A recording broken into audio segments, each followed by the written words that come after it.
Thursday afternoon.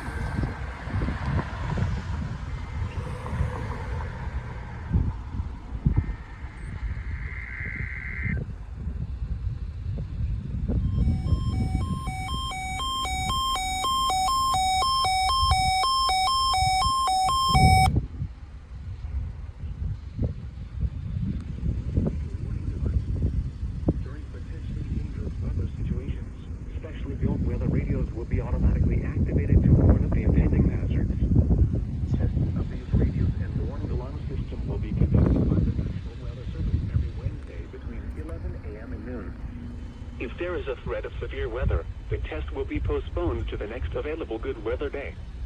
Reception of this broadcast and the warning alarm will vary at any given location. This variability, normally more noticeable at greater distances from the transmitter, will occur even though you are Yes, and the transmitter's right there in front of us. To provide the most consistent warning service possible, the warning alarm will only be activated for warnings in selected watches affecting the listening area.